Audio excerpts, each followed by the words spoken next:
Hello everybody and welcome to another episode of the Popcorn Conspiracy. I'm Dave G and joining me tonight is my co-host. Hello everybody, I'm Kyle.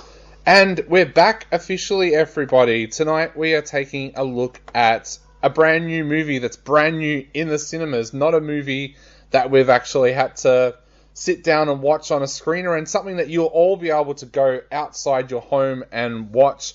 That's right.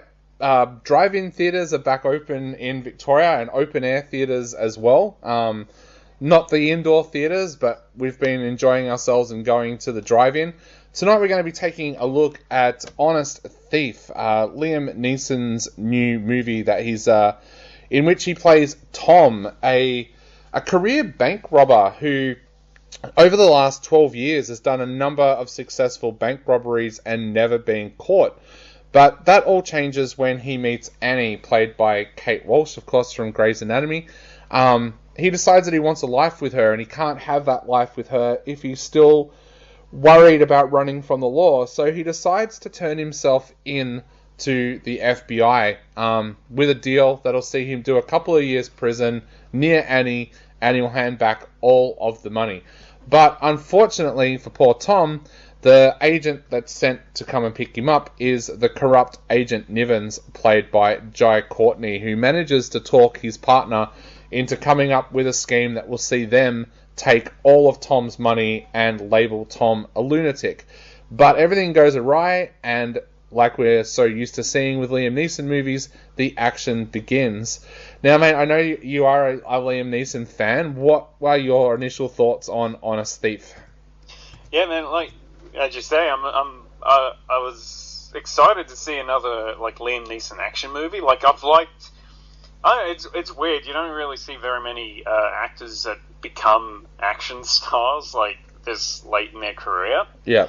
So I've enjoyed almost all of Liam Neeson's action movies over the last 10, 12 years, maybe with the exception of the Taken sequels and Cold Pursuit, which was his latest film before this, which I thought it was kind of a Fargo wannabe kind of thing. The problem is that Cold Pursuit, despite its failings, I think it was still something really different to go out on. I think Liam Neeson was saying he's pushing 70 now. And I think he was saying he wanted that to be okay, now he's not going to be doing any more action movies. It's getting a little crazy. But that was still a different type of movie to go out on. Whereas this is a lot more like his earlier films, kind of a more turn your brain off kind of action movie. Yeah. And I appreciate that, but I guess the problem I had with it is that this one, I just didn't think it was really as good action-wise or story-wise as some of those other ones. As much as it is a turn your brain off kind of movie, I just didn't think it was really on par with the rest of them. There wasn't really that much in the way of action to it, and little elements of the story and the characters and why people are doing what they're doing, it didn't really make much sense. So I guess if this turns out to be his last action film, it was a little bit of a disappointment for me. What did you think of it, dude? Well, you know what, mate? Now you've said that. He is in Melbourne at the moment, and if he hears this podcast, he is going to find you and he is going to kill you. No, look, I'm the same as you actually. I found this movie kind of, it felt to me like it didn't 100% know whether it wanted to be a thriller or if it wanted to be an action movie. And I know this sounds really bad, but I kind of blame Steve Ulrich, the screenwriter. When you look back through his career, he's done a bunch of B-grade movies, things like The Timber, The Canyon, Bad Karma, B-grade horror, B-grade thrillers, B-grade action movies. And I think that's where the issue is with this film. I was expecting something really gritty because the director, Mark Williams, of course, is the producer of Ozark, a show that I really love. But I think it's the script that trips it up. And the reason it trips it up is it doesn't know whether it wants to be like a B-grade thriller or whether it wants to be an action movie, and it kind of sits awkwardly in the middle. But I found it really weirdly paced. Like, it'll have a moment where there's a confrontation between Jai Courtney and Liam Neeson that will result in a car chase, and then it'll go into like a 7-minute long dialogue scene between Liam Neeson and Kate Walsh. Like, you're on the edge of your seat after this car chase, and then like it just goes low. Like, someone said to me when they watched this movie, gee, I hope Steve Ulrich doesn't go to parties. Like, he'd be the guy that's partying 1 minute and then down in the next and then partying again. Like, yeah, to me that was the problem with the movie, was the pacing and the fact that it kind of sat awkwardly between B-grade thriller and action film. Yeah, because as you say, like Mark Williams, he's been behind Ozark, and like I think he was the creator of that show as well, and that's a really popular show, but it doesn't seem to be. Well, I guess directing an action film just doesn't seem to really be what he's really used to. Like, I think this is the first action film that he's directed. The other movie that he did was some drama family movie with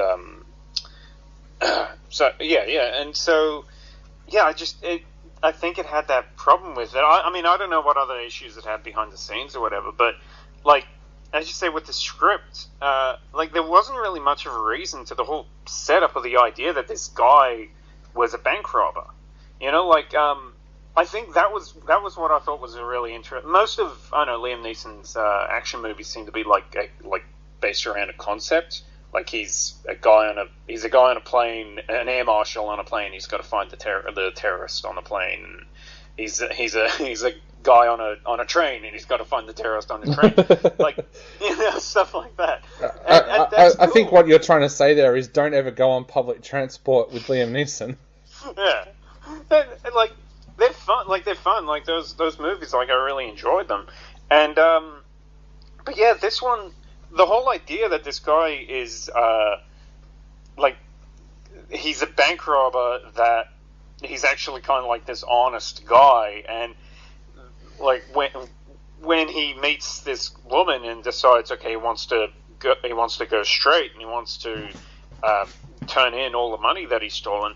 Like, they make it clear that he's never been, he's not like corrupt or anything. He's an honest thief. Like, he just was stealing the money because they give some story that his father was screwed over by his boss, and because of that he robbed his boss's bank, and then ever since then he's just been robbing all these banks.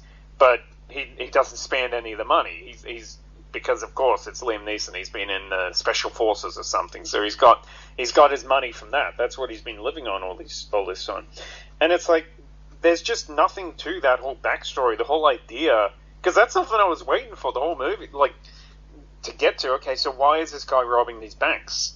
You know, like, it should have been something that really kind of summed up the like, his sense of right and wrong, and what led him to turning himself in the first place. And it's just something that's like, yeah, whatever, my father got screwed over, so I decided to start robbing banks. And it was kind of like a really weak moment in the script, like, and the villains as well. Like, Jai Courtney's character is, yeah, one's crazy, wants to keep all this money that Liam Neeson's character is trying to turn in, and the other has a family and is just kind of going along with it. But neither of them seem to be doing too badly. Yeah. Like, the one whose idea it is to steal the cash in the first place, he's living by himself in this giant 2-story house in suburbia. Like, why does he need the money? Like, there's no... Like, it's something... It felt like the movie really needed to focus a lot more on them, and maybe show a scene of them early on that established why they were so disenfranchised with the FBI, and why they would so easily turn to murder and crime to kind of right the perceived slights against them, you know, like, oh, this isn't fair, so we've got to do this. But there just wasn't anything like that. It's like the first chance that these guys had to get some money, they decided to throw their entire lives and careers away. Yeah. So yeah, just like, as it is, there's more focus put on the idea that this other cop that's in charge of the investigation. There's more focus put on that, on the fact that this guy is going through a divorce and he's got his wife's dog throughout the movie in his office and stuff. There's more focus on that, just a little tiny element there, than there is on any of the main characters or why they're doing what they're doing. So even as a Liam Neeson action vehicle, it felt very underwritten, which is surprising because, as you say, that this is something that's written by the guy who created Ozark, which is a great show. Yeah, to me, that whole FBI side of this movie was very awkward. Like, it felt very cliched because I thought when they first introduced us to Nivens, Jai Courtney's character, that he seemed like a pretty interesting kind of character.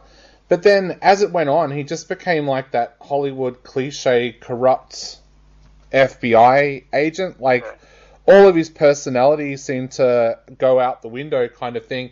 But there was also this awkward layer, like, there was too many layers of FBI agents. Like, I thought they could have made this movie work really well if they'd kind of gone down like the Will Smith enemy of the state route and basically had it like Liam Neeson's Tom with Agent Myers, like talking to him on the phone and stuff and having one corrupt agent. But it was like there was almost like 4 layers of FBI. There was like Sam Baker, Robert Patrick's character. Then there was like Nivens and Hall, that's played by Anthony Ramos. And then it was like Myers is in the middle. It was like too many layers of FBI agent. Like, without giving anything away, what happened to Baker's character could have happened to just a uniformed cop. Like, a uniformed cop turns up to arrest Tom, and that happens. Like, yeah. And Tom's trying to convince Myers on the phone that no, that's not what happened. I didn't do it, kind of thing. But yeah, it did. That's why I feel like it's very B grade. Like, when you watch a B grade action movie, police procedure is something that the writers never had any experience with, and it's like, but why did 8 police officers turn up to their house? Like, like, I've seen B grade action movies before where instead of the regular cops turning up to arrest someone, they send the SWAT team, and it's like, there's no way that they would send the SWAT team. The director just wanted it to look good on screen. So yeah, I think that's been a really big issue with this film, and it just seems weird that like Jai Courtney's character starts off really interesting and then just becomes a walking cliche by the end of the movie. Yeah, it's like the setup is there, but it's just kind of, it's lost as the film goes on, and it just kind of becomes, as you said, just kind of like a B-movie action film, and which is weird because, like I said, like Liam Neeson, he's a huge star. The Taken movies were huge films, and yeah, so this one, it does kind of have like a, like, I hate to say it, like kind of the cheaper Bruce Willis action movies that he's been doing the last couple of years. Yeah, it really has that kind of feel to it. And Jai Courtney's not exactly a no-name. Like, he has made some big blockbusters as well, so... Yeah. Like, yeah, it's just... It's weird, like... It really does seem like a step down. I guess maybe I went into it with some higher expectations because, like I said, how much I've enjoyed Liam Neeson's other action films and kind of the level that they've been at. Even the more... like less full-on action ones like Walk Amongst the Tombstones and stuff like that. They don't have huge car chases and things like that, and like not all of them have that, but they're still like really well written. But yeah, this one, yeah, it just was missing that, and I guess the action just wasn't really on par. As I said, just the action wasn't really on par with these other movies. Like, as I say, probably because the director's more of a drama guy, he just wasn't really used to that kind of stuff. But like, there's some, like, his movies have more of a, yeah, his writing, it has more of like a melodramatic feel to it, which that might explain why this movie felt like it didn't know what it wanted to be, whether it wanted to be an action film or whether it wanted to be some kind of a drama. Yeah. And yeah, so the problem with that is when there's a few good.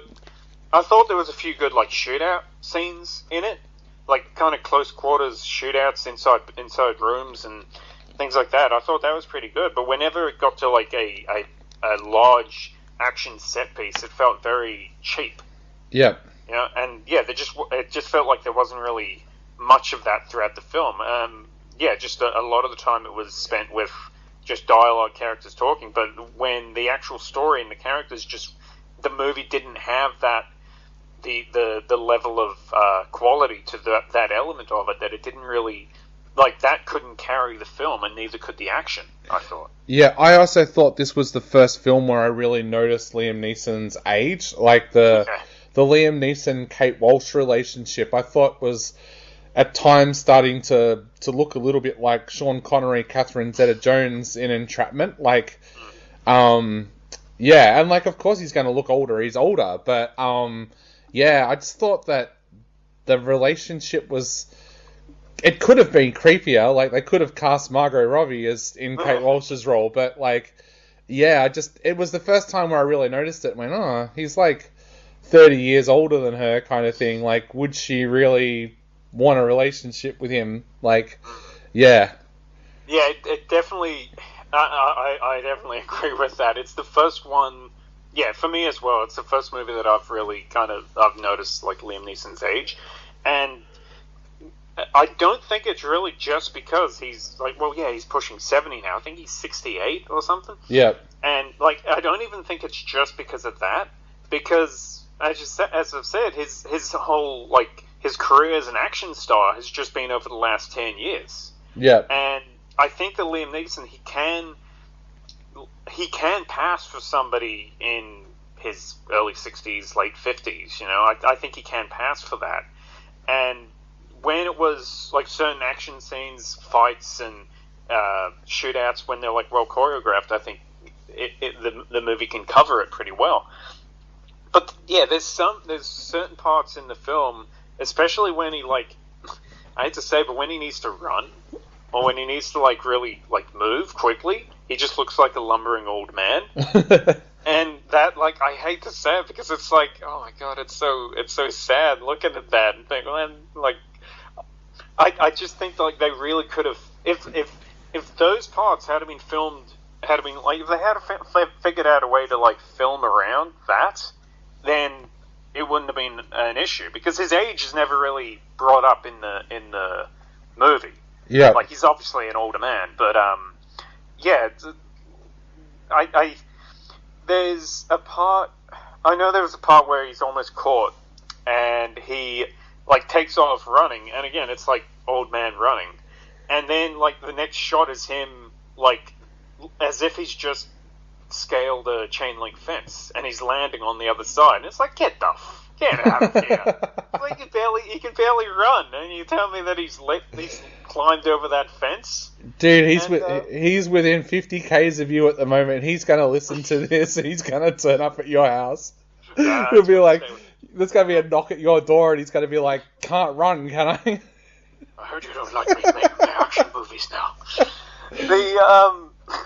And, like, I remember, I think with the last Halloween movie, I was given that one a bit of shit because, like, Jamie Lee Curtis is on the older